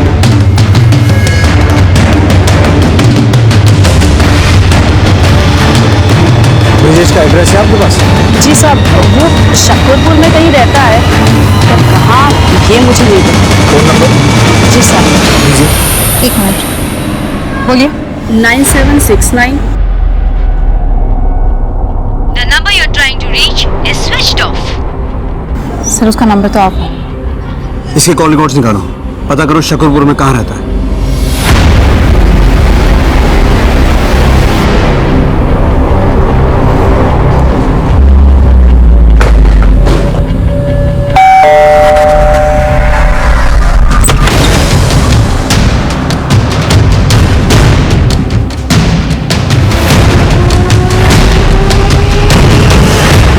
साहब ब्रजेश भैया ही हमें यहाँ लेकर आए, बोले कि बसंत जी तो अब रहे नहीं, तो हम कुछ दिन यहाँ आकर रह लें। टीना और हमारा माहौल बदल जाएगा। बहू, तुम इतना सब सह रही थी, हमको पहले ही बता देती।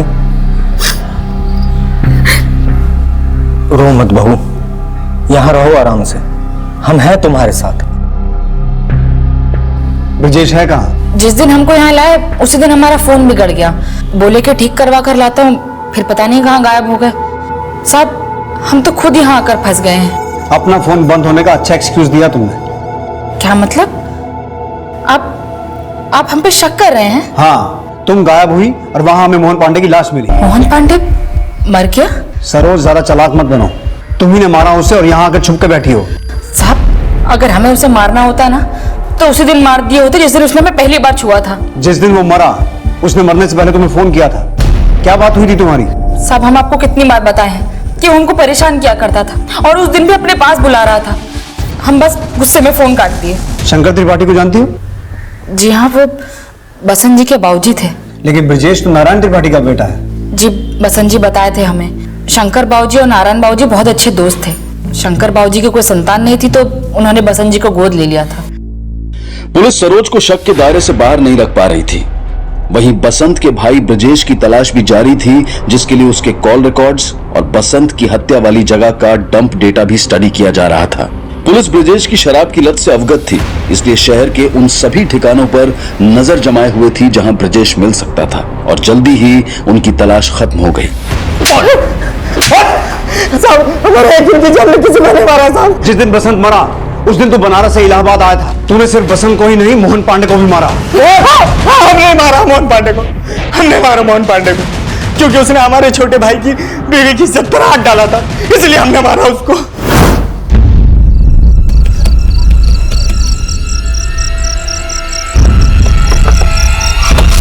सरोज ने कहा था उसे मारने के लिए?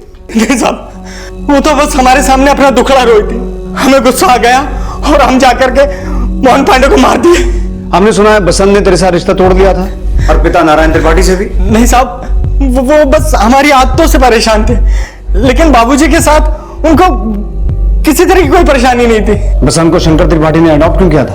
उनका शादी नहीं हुआ था और उनके आगे पीछे भी कोई नहीं था। वो बाबूजी के बहुत अच्छे दोस्त थे, इसलिए उन्होंने बसंत को अडॉप्ट किया था साहब। ब्रजेश ने स्वीकार कर लिया था कि मोहन पांडे की हत्या उसने की थी, लेकिन बसंत की हत्या का केस अब भी अनसॉल्व था। 1 महीने से ज्यादा गुजर चुका था और इसी दौरान सरोज से जुड़ी एक नई जानकारी सामने आई। सर, पता चला है सरोज को बसंत की जगह विभाग में जॉब दे दी गई। उसकी जॉब लगवाने में मोहन पांडे का ही हाथ था। उसके स्पेशल रिकमेंडेशन पे ही उसको बसंत की जगह जॉब देने की अर्जी भेजी गई।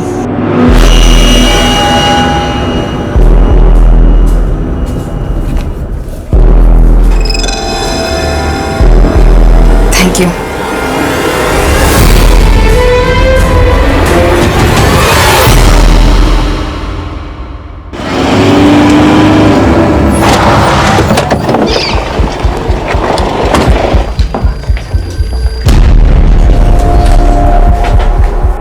साहब, बसंत जी की मौत का दुख मनाते रहने से टीना का पेट तो नहीं भर पाएगा ना, इसीलिए हमने ये नौकरी ज्वाइन की। लेकिन हमने सुना है कि ये नौकरी दिलवाने में मोहन पांडे ने आपकी बहुत मदद की थी। साहब, वो कभी भी किसी की भी मदद अपने मतलब से ही करता था, लेकिन देखिए भगवान ने उसको उसके किए की सजा दे ही दी। लेकिन उसे मारा आपके जेठ ने ही है। हाँ साहब, ये उन्होंने सही नहीं किया, लेकिन अब क्या कर सकते हैं, शायद उनसे हमारी बेइज्जती बर्दाश्त नहीं हुई।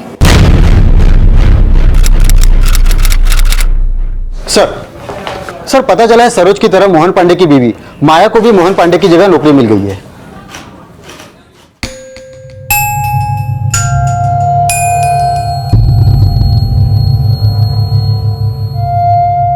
सर, हम उस सरोज के साथ काम नहीं कर सकते। उसकी शक्ल देखते हैं तो हमें ऐसा लगता है हम हमारे पति के हत्यारे के साथ काम कर रहे हैं। सर, हम थोड़े ही ना मारे हैं मोहन पांडे जी को। पर मरवाया तो तुमने ही ना। ऐसी कोई बात नहीं है माया जी। सर, अगर इनको इतनी ही तकलीफ है हमारे साथ काम करने में, तो आप हमारा ट्रांसफर कहीं और करवा दीजिए। सर, जहाँ बसंत का मर्डर हुआ था, मैंने उस एरिया का डंप डेटा स्टडी किया। बसंत के मर्डर वाले वक्त उसी एरिया में एक नंबर संदीप पांडे के नाम से रजिस्टर्ड था, जो मर्डर वाले वक्त से बंद पड़ा हुआ था। सर, गोरखपुर थाने में संदीप पांडे की मिसिंग कंप्लेंट भी रजिस्टर्ड है, ये देखिए।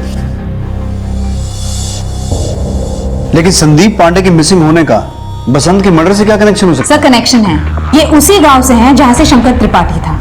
शंकर त्रिपाठी मतलब जिसने बसंत को गोद लिया था? हमें पता चला है कि ये संदीप पांडे उसी गांव का है जहां से बसंत के पिता शंकर त्रिपाठी थे। तुम इसे पहचानती हो? साहब, हो सकता है बसंत जी इन्हें जानते हो, लेकिन हम नहीं पहचानते ये कौन है। नहीं सर, हम इनको नहीं जानते। इसका सरनेम भी पांडे है और आपका भी। हो सकता है इस आदमी का आपके पति मोहन पांडे से कोई कनेक्शन हो। सर, इस बारे में हमें कुछ भी नहीं पता। संध्या, सर, तुम खुद गोरखपुर जाओ और संदीप पांडे के घर वालों से मिलो। देखो क्या सामने आता है। सर,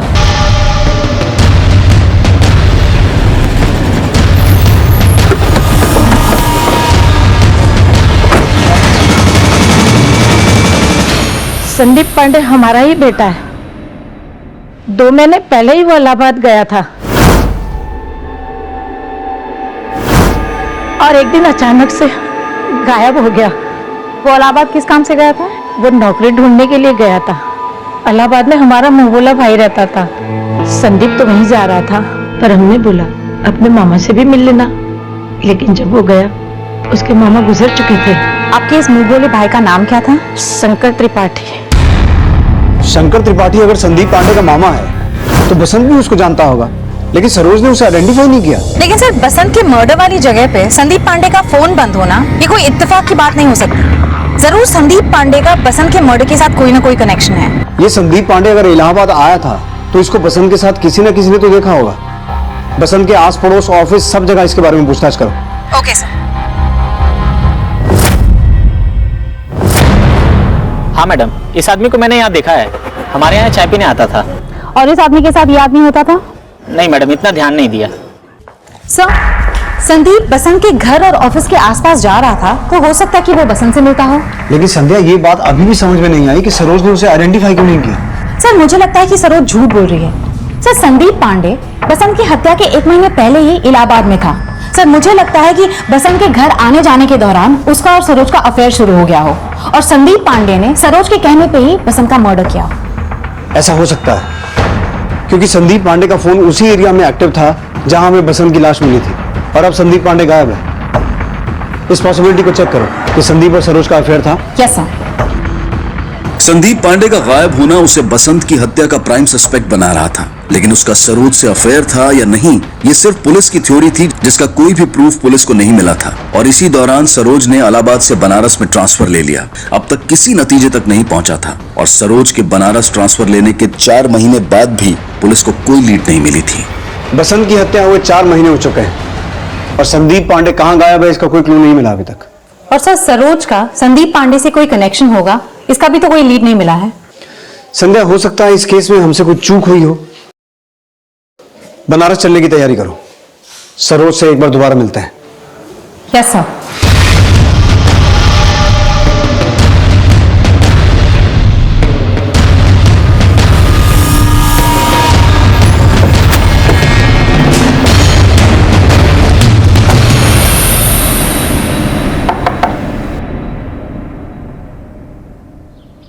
तो आप यहां सेटल हो गई हैं? जी हाँ, वो क्या है ना, इलाहाबाद छोड़ने का मन तो नहीं था, लेकिन मोहन पांडे जी की बीवी को हमसे बहुत तकलीफ थी। बात बात पे हमें नीचे दिखाती थी। दरअसल हम यहाँ किसी दूसरे केस के सिलसिले में आए थे, तो हमने सोचा आपको इन्फॉर्म कर दें कि हमने आपके पति बसंत त्रिपाठी का केस सॉल्व कर लिया। सॉल्व कर दिया? जी, आपके पति का मर्डर संदीप पांडे ने किया था। उसने अपना जुर्म कबूल किया है। संदीप पांडे? आखिर क्या दुश्मनी थी संदीप की बसंत जी से? बसंत जी ने क्या बिगाड़ा था उसका? क्यों मार दिया उन्हें? हम कोशिश करेंगे उसे कड़ी से कड़ी सजा दिलवाएं।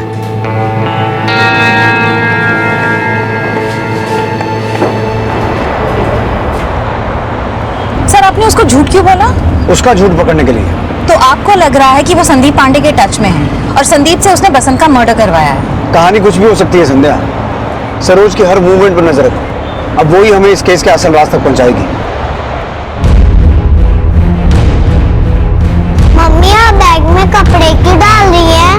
सब बताती हूँ, लेकिन अभी चलो यहाँ से, है ना?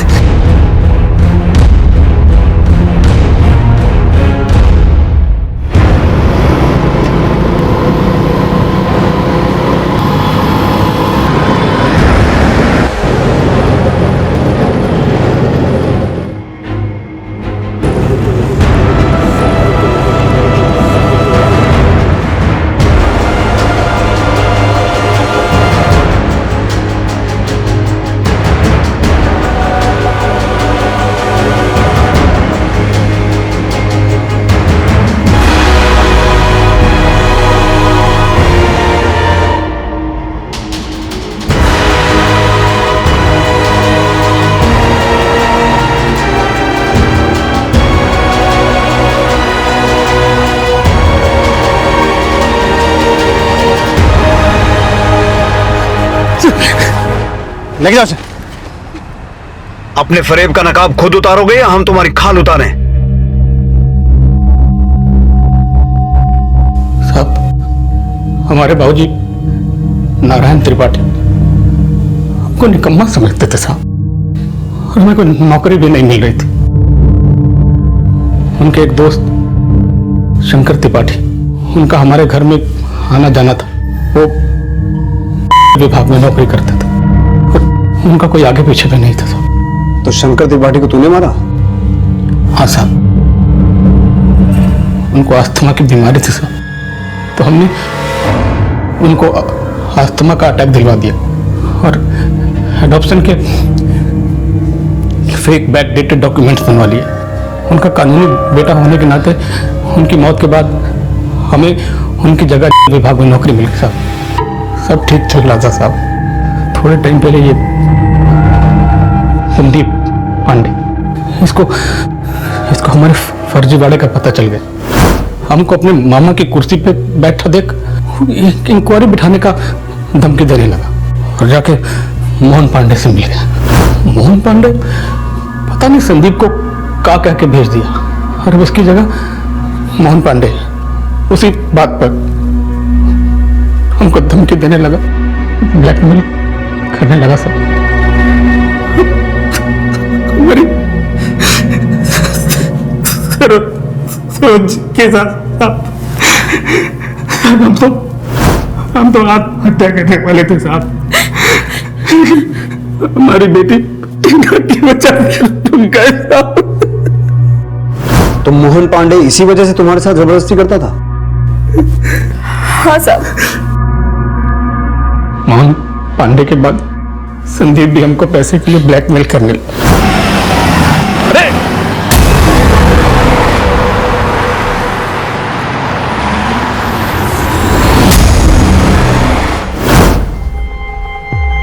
एक तरफ मोहन और दूसरी तरफ संदीप।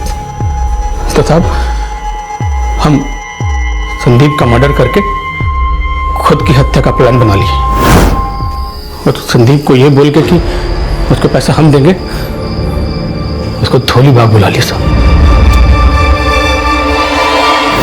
और साहब हम जानबूझ के संदीप की बॉडी को बसंत जी का बॉडी बताया। हमने सोचा था कि इनकी जगह नौकरी लेके जल्द से जल्द यहाँ से ट्रांसफर ले लेंगे, लेकिन वो मोहन पांडे वो हमारा पीछा ही नहीं छोड़ता था। और इसीलिए तुमने ब्रिजेश को भड़काया कि वो मोहन पांडे का खून कर दे। भैया वो मोहन पांडे हमको कहीं का नहीं छोड़ा और हमको पता है कि बसंत जी को भी ना उसी ने मारा है। भैया हमारे पास जितना भी गहना जेवर रुपया पैसा है ना, हम सब आपको दे देंगे, लेकिन हमें उस यमदूत से छुटकारा चाहिए भैया। उस यमदूत को नरक पहुंचा दीजिए भैया। और ब्रिजेश भैया हमारे भड़काने पे जाकर मोहन को सचमुच मार दिए। सरोज जी का वो गलती नहीं है साहब, इनको हम ही कहे थे वो सब करने के लिए। हाँ साहब, ये हमारे पति है, इनकी हर बात मानना हमारा फर्ज है। तुम फर्ज नहीं निभा रही थी, तुम अपराध कर रही थी। पत्नी होने का यह मतलब नहीं है कि पति जो भी कहे बिना सोचे समझे उसमें हाँ में हाँ मिलाकर अपराध के भागीदार बन जाओ। एक रहम कीजिए साहब, सरोज जी को छोड़ दीजिए साहब। अगर ये भी जेल में चली गई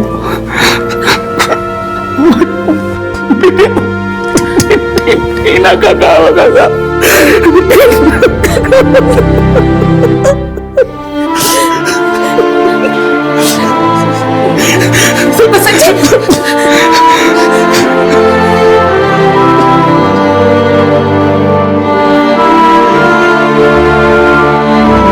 माना कि हम खाली हाथ आते हैं और खाली हाथ जाते हैं, लेकिन अपने पीछे अपने कर्मों के निशान जरूर छोड़ जाते हैं, और जिसका सबसे ज्यादा असर हमारे अपनों की जिंदगी पर पड़ता है। गवर्नमेंट स्कीम का गलत फायदा उठाकर बसंत ने नौकरी तो हासिल कर ली, लेकिन कहते हैं ना कि गलतियों की सुधरने की गुंजाइश होती है, लेकिन अपराध ना तो सुधारा जा सकता है और ना ही छिपाया जा सकता है।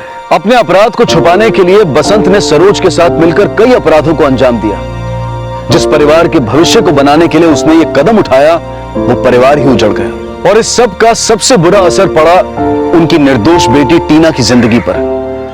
हम सब ये उम्मीद करते हैं कि टीना का भविष्य अपने माता पिता की नियति से बिल्कुल विपरीत उज्जवल बने। इसी विचार के साथ अब मैं अनूप सोनी आपसे विदा लेता हूं। फिर मुलाकात होगी अगले एपिसोड में एक और चौंका देने वाले केस के साथ। तब तक अपना और अपने परिवार का ख्याल रखें और देखते रहें क्राइम पेट्रोल डायल 100। सबक एक को सीख हम सबको। जय हिंद।